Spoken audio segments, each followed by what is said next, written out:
817 at iFiber One News Radio. It's Daybreak with Jeff and Carol. Congratulations to Gloria, just picking up a pair of tickets to the Mariners this weekend. Next Tuesday will be your chance to pick up the family 4-pack for a wonderful time up at the Safeco Field. Right now, we have in studio from the Asset Building Coalition of Mason County, Allison Maluchnik. And good morning to you, Allison. Good morning. How are you doing? Oh, I'm doing really good. Nice to see you. Nice to talk with you on the air. Absolutely. Been a couple years now that we've kind of had you on over the years. Yeah, it's been quite a bit of time. Yeah. I think actually I've had a job with asset building for 5 years. Oh, wow. I really didn't think I'd be here that long, but I'm glad to be here. Started with AmeriCorps, didn't you? Yeah, and helped build the program, and now we just keep getting bigger and stronger, and I'm really happy about our success. So you've got an event happening tomorrow at the Shelton-Timberland Regional Library about Bank on Masons, and it's called Book Your Bank. What is this? Okay, so this is actually a grant we received from Bank on 2.0, which is a national initiative, and it trickled down into Bank on Washington, and we're under that umbrella. And it's a project to give rural communities access to financial resources and banking. A lot of people who live in rural communities don't have as easy of access to financial institutions or financial information as people do who live in urban areas. And that's what this grant is for, is to be able to make sure that people who live away from incorporated areas can be able to access what they need for banking and for their finances. What are some of the big things that folks are not able to get, I guess, in the rural counties? Well, rural portions. Internet is spotty, right? Right. When you get way out there. And that is why we are going to have a financial information kiosk in case somebody doesn't have that high-speed, good internet to be able to access online resources. A lot of things now are all online, such as applying for FAFSA, government student aid. It's easier to do it online, and it's hard to do if you don't have internet access. Right? Sure. Or even filing taxes, easy tax forms. You can do it online in less than an hour and save yourself a ton of time and money. So we want to make sure that people have access to these critical resources. So is this going to be like a one-day deal that you only can go in to go check your online banking stuff, or is this something that's going to be at the Timberland Regional Library? It's permanent. Okay. Which is great. Nice. At least for a year, we have a contract with Timberland Regional Library to have this kiosk. I think it's going to be, I believe it's going to be downstairs, and it'll be free to access for anyone, which is wonderful. That is really good. Yeah. So it's a specialized computer that's like secure for your banking versus like, because they have other computers there that you can use. Right. This is going to be dedicated just for banking types of information. Yes, and other financial resources. And it will be pretty locked down. I think at the moment there are about 70 websites that you can visit on this iPad, but it also comes with a printer too, which is really cool, and it's like a receipt printer, really fast. But that way people can easily print off their credit reports or other pieces that they need. Wow. Yeah. That is really good. That's really nice. What does that kind of information do to somebody who maybe has never had it before? Well, with credit reports, for example, not everybody knows that you can get a free credit report from all 3 credit bureaus once a year, and it doesn't hurt your score.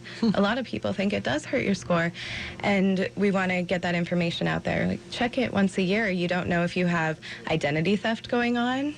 Credit reports can show you if you have identity theft happening. It also gives you a clear picture of where your debt is. Sometimes credit reports, too, have major mistakes. I think I read about 70% of credit reports have a mistake, and you have 3 of them. And it can be a small mistake, but it can make all the difference if somebody typed in a 5 instead of a 1. Sure. Right? Yeah. And it's easy to dispute problems with credit reports as well. And, you know, the laws are in people's favor with credit reports. The credit reports are there to, you know, show what people have as far as credit. They're not there to show, you know, debtors' pieces. So it's all in favor of the consumer, and we want people to be aware of that.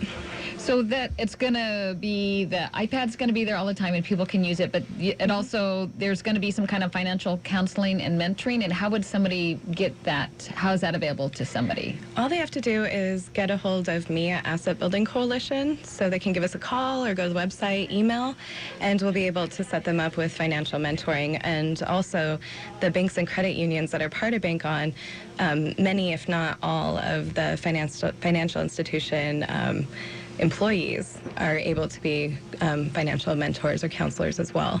So we'll be able to find somebody who will be able to work with you, which is wonderful. Yeah, that's really nice. So, because you go in there, use it, and you're like, well, I have all these questions, and then there's somebody probably setting up a time or something, somebody available to help you answer those. Absolutely. Yeah. Yeah. Talk to us about Bank On Mason. Just kind of explain that for folks who may have just hearing about it right now. Gotcha. So Bank On is a second chance or first-time banking program. So this is for people who have had issues with bank accounts in the past or who just have not wanted to join a financial institution. In Mason County, there's at least 7% of our population that does not have a bank account or the population is very underbanked. And underbanked means that they have an account somewhere, but they don't utilize it. And often that is for debt reasons, because somebody's unable to pay a bill, it's gone to collections, and they're afraid that their money's going to be taken straight out of their account. And so Bank On's purpose is to get people back into banking with free or low-cost checking accounts and help people through those debt problems. You know, we're there to say, okay, what can we do to where you feel comfortable using your bank account again? And so that's the purpose of Bank On. And here in Bank On Mason, we have 3 financial institutions, and those are Columbia Bank, Kitsap Credit Union, and Peninsula Credit Union. Nice. And so is there any distinction for someone to go to those? They say, I'd like to do the Bank On, or? Yeah, they can just say, I'd like to open a Bank On account, and they'll be ready to help you. Oh, very nice. Yeah. And so we're in the North End as well with those financial institutions. So we'd love to see more people utilizing the program up there. Allison Maluchnik from the Asset Building Coalition of Mason County talking about the Bank On Mason program and the Book Your Bank Financial Information Kiosk, which will be ready to go tomorrow at 11:30. And from there for the next year, encouraged highly to head down there and learn a little bit more about your financial options and background and history. Absolutely.